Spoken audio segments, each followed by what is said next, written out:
So tonight, we are all here for you. You're not here for us. We're here for you. And I want to begin by asking you two very important questions. You may have already thought of these before, or this might be the first time. The first is, who are you? Who are you? And the second is, why are you here?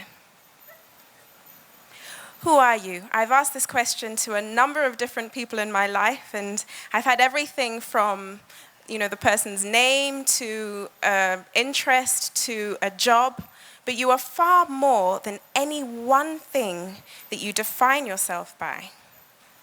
I can tell you today the very little that I know about you, and that is that you are absolutely unique.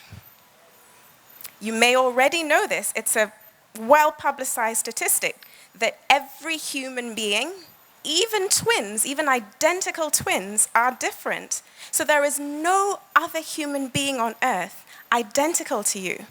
And so many studies have been done on the odds of you being born with your particular DNA to your particular parents at the particular time that you were. And the odds vary from anything to 1 in several billion to 1 in several trillion. So if I may, I'd like to give you my opinion that you are not an accident.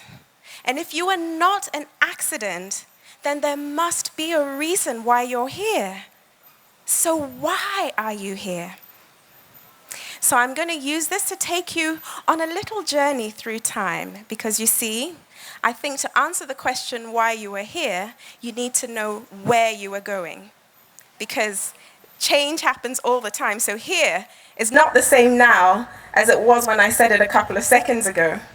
Every moment from the minute that it's registered passes away and a new one takes its place. There's a song that came out a few years ago, Once I Was 7 years old. I'm not going to sing it for copyright reasons, but somewhere down the line it then goes, Soon I'll be 60 years old. And that song always struck me for the simple reason that in a few minutes you go from 7 to 60.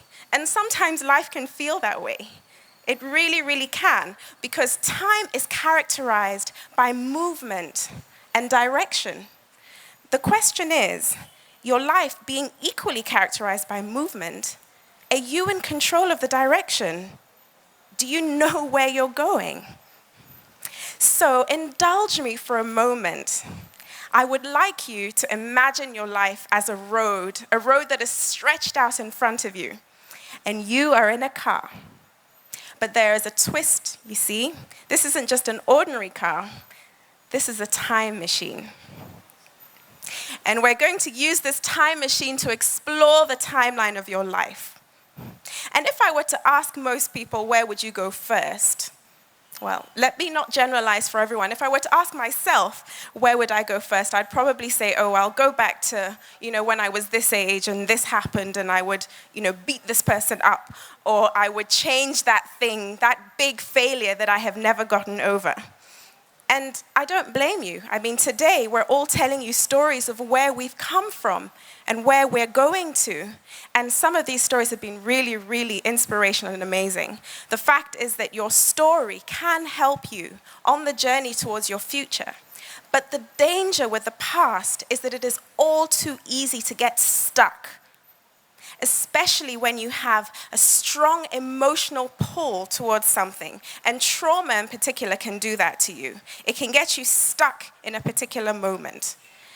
Most people have had to go through some tragedy or another in their life, some hardship or another, because life isn't easy, and nobody ever claimed that it would be. But the point is not to get stuck there. So when you're in your car, think about whether you're facing backwards and therefore kind of traveling through your life in reverse, or whether you're facing forward. Because you see, your emotions and your mind, your mindset, can be a time machine that is keeping you trapped in your past. But time is still moving forward. Time is still moving forward, whether you are or not. So today, instead, I'd like us to focus on our futures. I want you to think about that thing that excites you, that you're passionate about, that wakes you up in the morning. The thing that you know that you'd be really, really, really good at if you had the opportunity to really, really explore and expand it. And I want you to project yourself in your time machine to a future where you can see it before you. And just take a moment to visualize that. What do you see? What do you hear? What do you feel? What is all around you? Because the more real it is for you, the more it will inform the direction of your life. That ability to visualize, to create mental images is so special and so unique to us. And the extent to which you can visualize and imagine is the extent to which you can actually drive forward towards that future. Because the more you can see it, the more real it is to you, the more effort and passion you can put into it.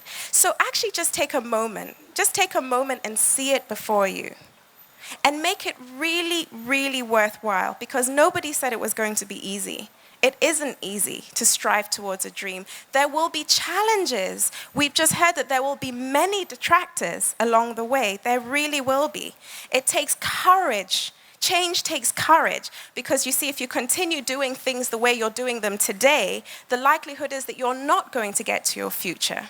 Einstein said, insanity is doing the same thing over and over again and expecting different results. Most of us need to embrace change to fully go into our futures. So you need to have courage. You need to have perseverance. You need to have persistence. You need to be able to fail and get up and try again. And the fact is that if that future that you're imagining, that you're seeing, that you're striving towards, isn't what you really, really, really want, how are you going to be sustained through that? So let's go back for a moment to who you are. Don't define yourselves by what you've been told you can and can't do. Those just put limits on yourself. Don't define yourself by any one role.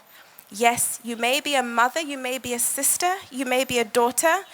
To include the men, you may be a father, a brother, a son. You may be a CEO, an MD. Those are all titles, those are all positions, those are all important, but those are not the limit to who you are. Rather, focus on your passions. Focus on what really, really motivates you, because in that you will find your purpose. And your purpose not only gives direction as you move on this road towards life, it also helps you to set a target and a goal. We already said that you were unique and you are not an accident. Could it be that there is something that you can bring to this world that no one else can? And if that is the case, then if you don't bring it, who is going to? And what a loss that would be to this world for that to not come into fruition. So I'd like to leave you today with those simple thoughts that you are unique. You are not an accident. Your passions are important. Use them to drive towards your purpose. Live your life in a meaningful way and strive to make an impact that you will be proud of, so that when you look back on your time and how you've spent it, you can do so with pride and know that, yes, you live the life that you were put on earth here to live.